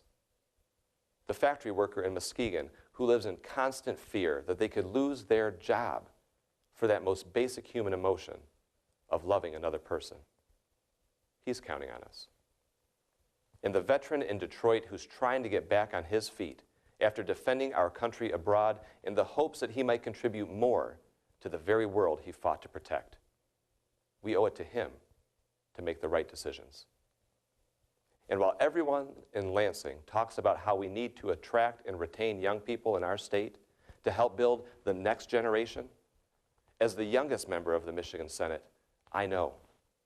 I graduated from college just 3 years ago, and I chose to stay in Michigan because I believe in the promise of a brighter future. I know that as a state, we have yet to reach our full potential, and so all of us should be doing what we can to help achieve greatness. But the people of our great state are looking for solutions. They're tired of the rhetoric. We must do more to support our public schools to ensure that college is attainable for everyone. And once students get there, we need to ensure that a degree is affordable. We must do more to help keep our young people here after they graduate. I'm so tired of seeing my friends take their creativity, ambition, and entrepreneurial spirit out of state. If we want to compete for 21st century jobs, if we want to create and develop new sectors of jobs right here at home, Michigan needs to stand out from other states. We should adopt common sense policies like paid sick days, equal pay for women, and we must ensure equal rights for all citizens. Every elected official should want to attract the talent of today in order to create the growth of tomorrow, and it's time we start passing the policies to actually do it. We have to do more to help working families. I'm talking about all of the people who wake up before the crack of dawn each and every day to try and make our state the economic powerhouse it can be. People who work hard, who play by the rules, but they're still struggling to make ends meet. These are our family members, our friends, our neighbors, and they deserve our support. Now, we're not always going to agree, but that's the great thing about this country. Through principled and respectful debate, we can always find a path to our shared goals. It's time for every elected official to take a stand for the people that we serve and send a message across Michigan that partisanship for the sake of partisanship is the enemy of progress. Once we shed those blinders, we can return to the task together of making this state the best place to work, worship, and raise a family. Thank you, God bless you, and God bless Michigan. And as we heard tonight, education in Detroit and throughout the state is a major issue for Governor Snyder. He's focused on improving the academic outcomes for schools. He's calling for a special emphasis to be placed on third grade reading and other issues that impact a child from prenatal all the way to third grade. And one of his major challenges is finding a resolution to the financial crisis in Detroit public schools. We talked about that a little bit at the top of the show tonight in just general reaction. One thing I didn't hear from him was addressing maybe what some concerns parents have of high schoolers right now, talking about the switch that they made from the ACT to the SAT, talking about this this kind of transition MEP test that they're going to have in the spring. I think there are a lot of concerns on education that that parents have, and myself included, across the state that I was looking to hear a little bit more from. Another thing I also wanted to point out, he talked about raising the bar and the standard and having a common bar for everyone that is high. And I said, that's great. I think everyone can agree on that, but there were no specifics. It kind of petered out into the vague. Yeah, well, I mean, first I give him credit for saying that. We've been on his back at the Free Press about that with regard to charter schools in particular that I think are playing by a really different set of rules than the public schools. That's not going to stand, I think, much longer. But he's right that public schools also don't have high enough standards. The question is always, what are those standards, and how do we agree to them, and how do we enforce them? How do we measure them? Right, in a way that makes some sense. And one of the problems that we've had in Michigan is, wild inconsistency. We decide that this is the way to measure schools, and we're going to go do that, and then we do it for a couple of years, and then we say, well, I don't really like that. This, and we're going to add this in or take that out. I mean, I think, picking something, sticking with it, and letting teachers in particular work with one system for a while is the way to move people forward. I guess I sort of cringe when I hear that common standard or common bar or whatever he was talking about, because I think one of the things that with our obsession with testing and measuring and what have you, one of the things we are squeezing out of the education system is innovation.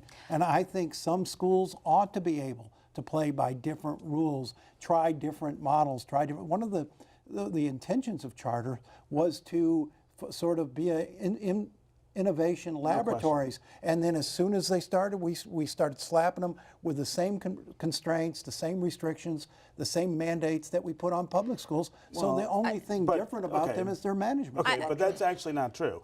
It is true. Charter schools have been given 20 years in this state to prove that they could raise the overall outcomes for schools, and they have not been because we've shackled them to the same. I really disagree with that. Same operating model as the public schools. They got to take the same test. How many lousy public charter schools are there in the city of Detroit right now that have been open for years? Fewer than there were because they can close, but the same number of lousy public schools exist. Actually, we have far fewer public schools than we did 10 years ago. But we closed them willy-nilly, not just we're going to close the bad ones. We've closed them by geography. Charter schools are closed by their authorizers. I think charter schools, they fail. Actually, they're not. Not uniformly. Not uniformly, but many and more not than by public any sort of schools. standard. It's when they decide to close. Which what is that? That's not any true. sort of That accountability. is not true. There are specific standards for There's performance. no one who forces them to close when they are bad. I think the issue closes the public schools when they're bad. But that's not a substantive answer to the problem with the charter schools. But the question should be, what are we doing to allow these schools to be as good as they can be? And when our only concern is which layer of testing we're going to put on, and this relentless testing of kids and this rote learning, instead of saying to a charter school, okay, we're going to let you operate outside all of those rules. Yeah, but I think you can have some creativity, but you also have to have some kind of standard or see if they're doing their job correctly. But that can't be the entire focus of education reform. Yeah, I think that's where we are now. This is the sort of shell game that charter schools play, which is let us experiment, let us innovate, and don't hold us to the same standards that everybody else has. We haven't let them do that. I'm not quite sure how long. We haven't let them do that because I'm not sure how long you can let a school, quote unquote, experiment on a kid. Now, well, how many decades have we been allowing the Detroit schools to? They're not well, and now we're hoping that there's them on funding so that they can't do the same things as the other places. They're funded at about $1,400 more constantly per student changing. than charter schools. The governance of the problem in Detroit public schools for a long time was governance. It was unstable. It was inconsistent. But as soon as the state came in to take over, they didn't do anything to address the bigger problems, which are funding, accountability, all of these things that are driving low outcomes. What sort of governance you're going to have when the state leaves, you think? I don't know what we're going to have. I don't know, I think we're going to have some. I think we're going to have an interesting. I would love to see what the coalition of 31, if they're having a conversation like this around a table, what they're going to be coming up with in the next couple of months. I think everybody agrees that we will not go back to what we had before, which was open elected school board managing the entire district. Where do we go then? Because that's the structure that's there if the emergency manager isn't. But here's the other thing is there's no point in going back to a board that just manages Detroit public schools. One of the problems in Detroit is that you have now 3 failing systems. The Detroit public schools, the charter schools, and the EAA. They're all doing poorly. A lot of successful charter schools. But as on the whole, they are not doing appreciably better than Detroit public schools, and that's the problem. That's just not statistically. True. Well, it isn't you can fight statistics all you like.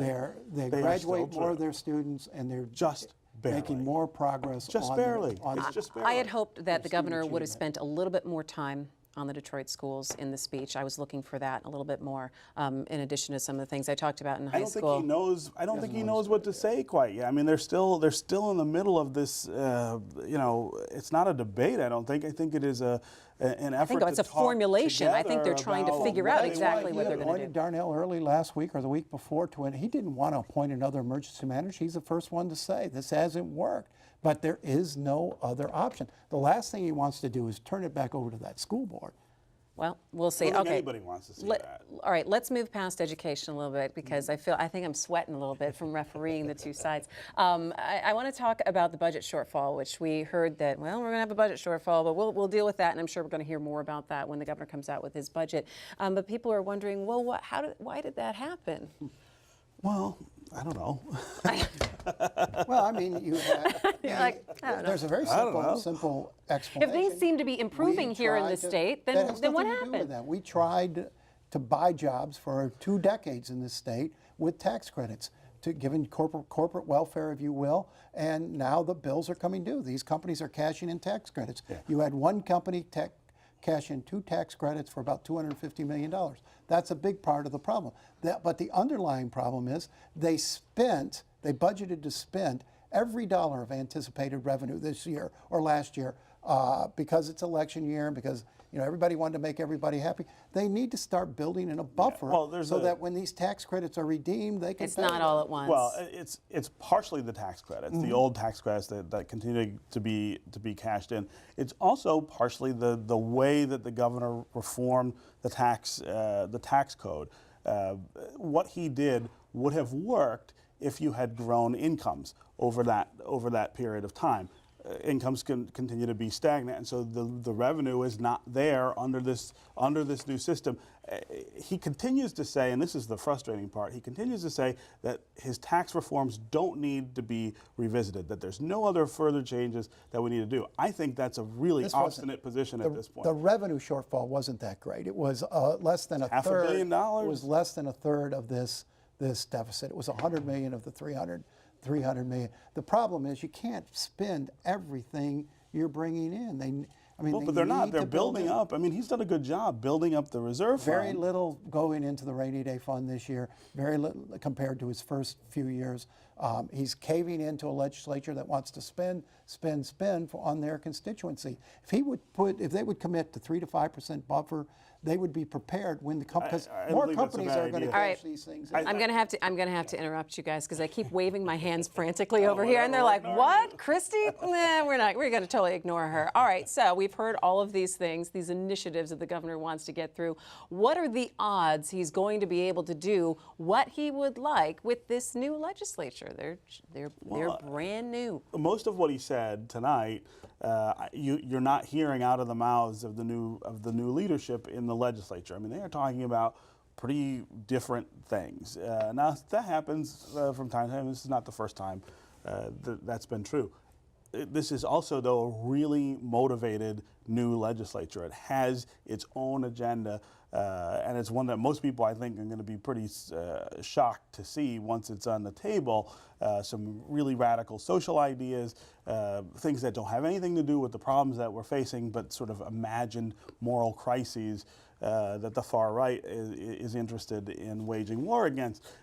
He's going to have to negotiate that in terms of who's in charge, right? Who sets that agenda, and what are we going to work on? And I would agree that they're probably going to be preoccupied with some things that that weren't on the governor's list tonight. I didn't see anything on his list tonight, though, that should cause him problems with the legislature. I think this agenda is very passable. And, you know, Steve's right, they're going to want some things that he's not interested in, but the leadership seems to be falling fairly closely to the governor. The leaders have endorsed the ballot proposal, for example, which you wouldn't have expected if predictions that this is going to be a very, very conservative legislature were true. So both the Senate leader and the House leader said, we'll go along with that. Yeah, I suspect that they supported the road package because they don't want to see it come back to that chamber. They don't want to make that call. Well, I mean, I think that would be a really tough bar to get over again, to come up with another package,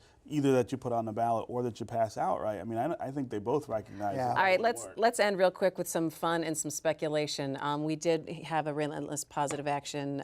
We heard that. We definitely got a standing O for that. A lot of shout-outs. I love it. There's a lot of shout-outs. The governor loves to give a shout-out. I think he probably said about 15 times. And did you hear him say that he was running for president in 2016? Did you hear him? He referenced gridlock in Washington and how we like to get things done in Michigan. And that's, you know, he's been very coy, and it's been, you know, but it's been very persistent. Whenever he's spoken, he's lectured Washington a little, and he's invited comparisons between the way he governs and the way the president governs, or the way things work in Michigan. I know, it was very Things interesting. He's work in Washington. done that for That's intentional. Yeah. I'm not sure that means he's running or is interested in running. Come on, say it, I do Stephen. think, but I do think he, you know, I get the sense when he talks like that, he's expressing a personal frustration with watching what goes on in Washington. I think he wants some credit for what's going on. He wants credit for what's going on he here. wants his name mentioned. Yeah, and he's a little puzzled by why the same thing can't be achieved in Washington. We're fixing All to right. find out. Well, not his fault. speaking of Washington, we are sure to discuss many of the governor's initiatives on future editions of MiWeek. But now, let's turn to President Obama. In just a few minutes, he will deliver his 6th State of the Union address, this time before a Republican-controlled Congress. The president will announce a number of proposals, one of which likely will not sit well with Republicans. President Obama is expected to make a push for income equality by raising taxes for America's rich and redistributing to the middle class in the form of tax credits. Also, the president would use the tax hike to make community college free for 2 years for students who maintain a 2.5 GPA. And Obama wants Congress and local governments to back his plan to allow workers to earn up to a week of paid sick time a year. So to help us sort out the president's agenda and challenges, we are joined tonight by Dr. David Dulio, Associate Professor and the Chair of the Political Science Department at Oakland University. He's a frequent contributor to the media on all things political. Welcome to MiWeek, Dave. It's good to see you. Thanks for having me. Good to see you all. You know what? I love, prepping for guests when we have on here. So, of course, I had to Google you, and I pulled up on ratemyprofessors.com. Oh, there we go. It said Dave Dulio is the man, and he's a great professor. And it also says that you do a great Bill Clinton impersonation. I do. Don't tell Hillary. So I figured I had to bring that up because I'm like, all right, so we've got the right man for the job to come on and talk about the state of the state.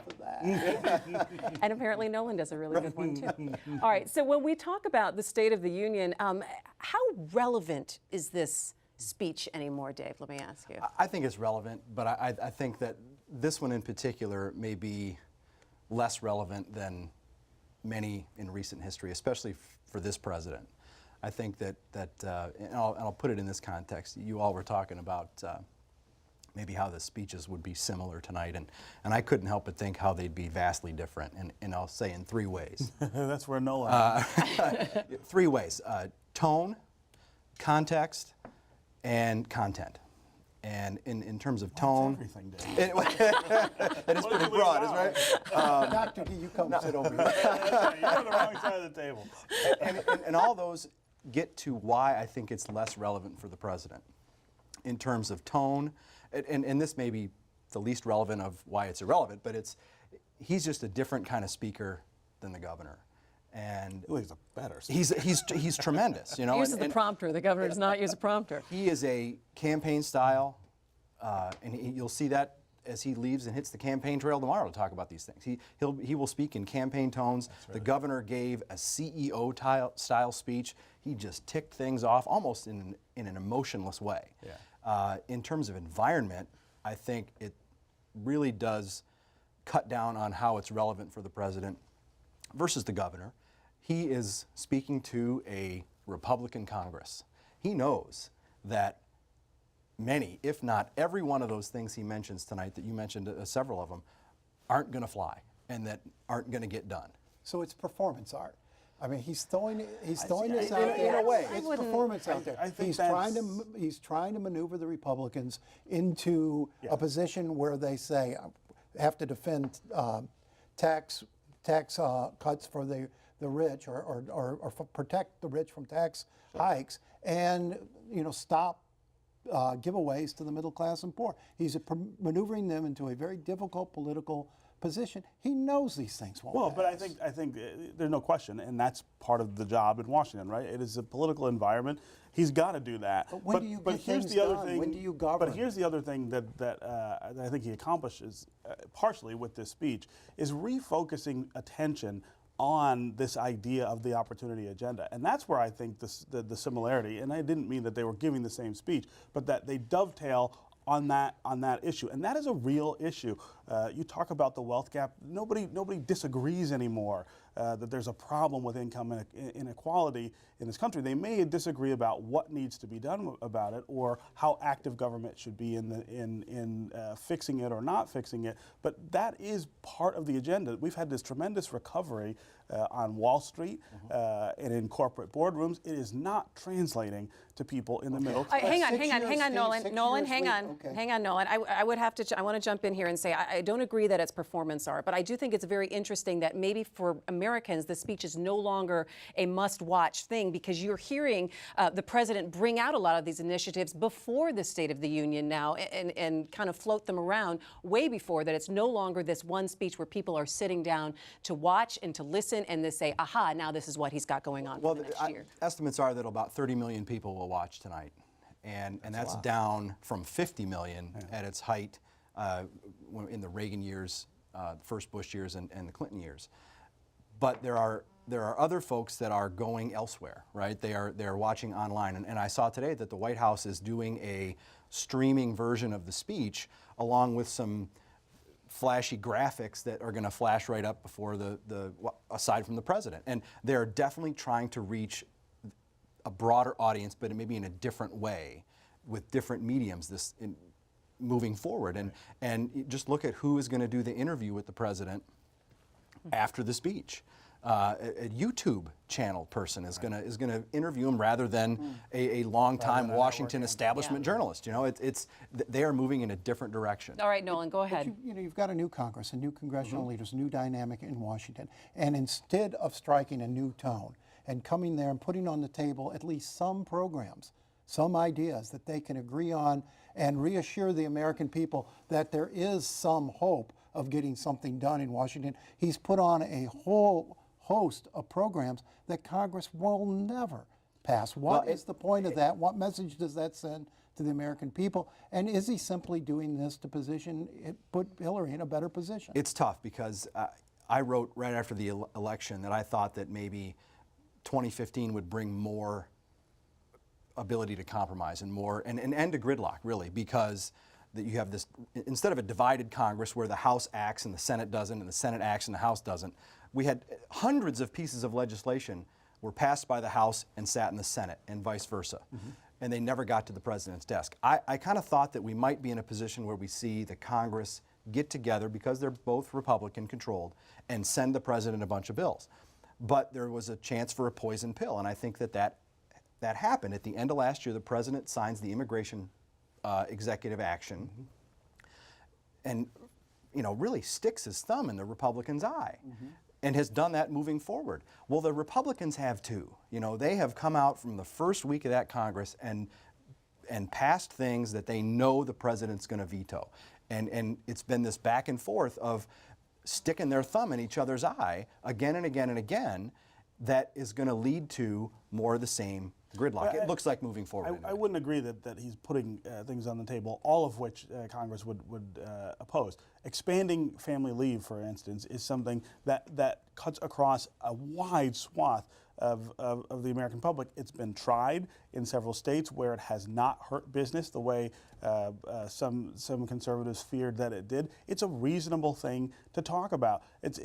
Everyone's going to focus on the tax increase and the tax cuts for middle class, because that's the thing that they can sort of grab on and say, see, it's the same old stuff. But there's a lot of stuff that he's putting on the table tonight, and it's not all the same old agenda that we can't agree on. So what can they agree on then, Nolan? Because people are looking for at least some agreement. I mean, they could agree on Keystone if he would bend just a little on that. They could agree. All he's saying is wait till it's done. He's been saying wait for 6 years. You got to wait for the They could agree on the trade authority bill if they would talk about that. They could do some things to signal the American people that they're not hopelessly. And they might have agreed on immigration. 2 years. They might have come to some kind of a compromise had he given them the new Congress that chance, but he refused to do it. He gave the new Congress not 1 day. He moved before they because took it's office. the same. It's and the so same now as the what we're House going that to was have, standing in the way the whole so time. now we're going to have more wealth transfer schemes that haven't worked in 6 years. The rich have only gotten richer, and the poor and middle class have gotten poor, despite dozens of new taxes on the wealthy. But could people feel that the economy is getting a little bit better? Could that be tied to some of the approval ratings for the president is now at about 50%? It was a recent poll. Could that be tied with the way that people are thinking? It's Dave? way above Congress.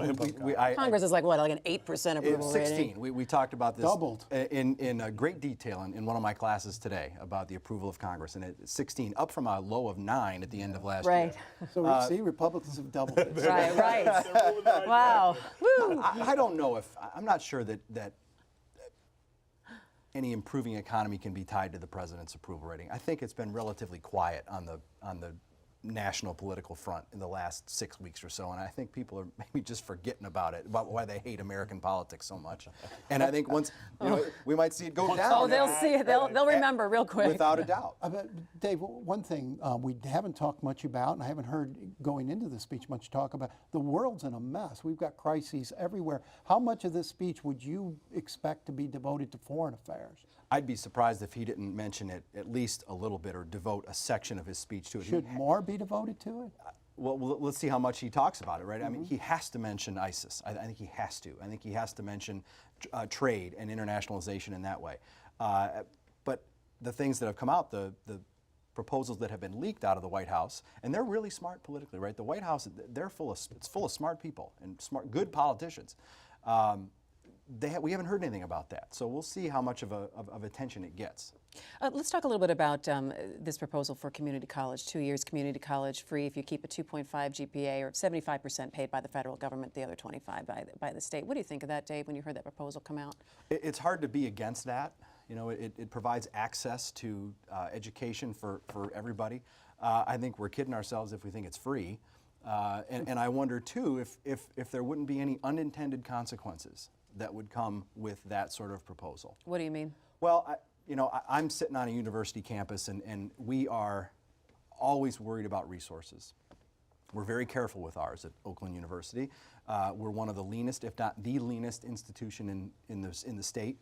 And we are very focused on finding students in a competitive world for folks' education choices and retaining those students and keeping them, because all of those initiatives are tied to resources at the end of the day. And I think that if students go to community college and let me say, this is my own opinion, not the university's at all, and I am no... We've got 20 disclaimers going here, Dave. I am no expert on university budgets, but it seems simple to me that if students go to community college for 2 years and not to the university, well, that's resources out of the university that's going to have to be found somewhere else. We might see tuition have to increase on those last 2 years. Would it be better, Dave, to provide more actual support to the community colleges to keep tuition low rather than just opening doors and saying, well, it's free? Well, it's not. And I also wonder what would, and you got into this a bit in the last segment or a couple segments ago, what is the focus going to be of those 2 years? Is it to prep students to go on to a university education, or is it a trade and skills trades? He was pretty specific about that. This was for specific areas in which there are not enough people being trained right now for jobs that exist. This is not just willy-nilly open the doors, everybody can go. This was a very targeted. Personally, I would have opened it up more than he did. I would send more people to community college or to four-year because I think it's an investment. I mean, I think that's the side of the market no one ever wants to talk about, is that it pays back. All right, we have 30 seconds left. Dave, I'm going to give you the last word in the last 10 seconds. Well, I don't know if I'm not sure how the speech is going to go tonight. I think it's going to be an important one, even though I said it's irrelevant, but it's less relevant. You know, this is the president's chance. I think we can't forget that he's going to talk to the Congress. He's going to talk to the public. This is his chance to try and set the agenda for the year ahead and get public opinion on his side, which it hasn't been for the last several years. All right, Dave Dulio from Oakland University, thanks so much for joining us. Nolan and Stephen, we're going to see you on Thursday, right? Be sure to stay tuned for President Obama's State of the Union address coming up next. You can't shrug like that. That's going to do it for this special live edition of MiWeek. Thanks so much for joining us. You can find us at MiWeek.org and on Facebook and on Twitter. I'm Christy McDonald. For all of us at Detroit Public TV, we will see you again on Thursday for MiWeek. Take care.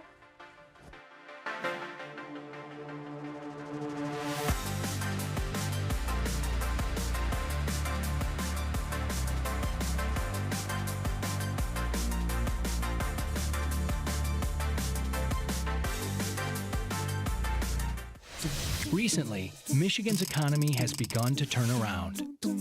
Michigan's gained over 250,000 new jobs. We've paid off $20 billion in long-term debt. And our population is increasing for the first time in a decade. But to make Michigan a top 10 state, there's still plenty of work to be done. Step up and help put Michigan on top. Learn what you can do at MichiganTurnaroundPlan.com. Funding is also provided by Delta,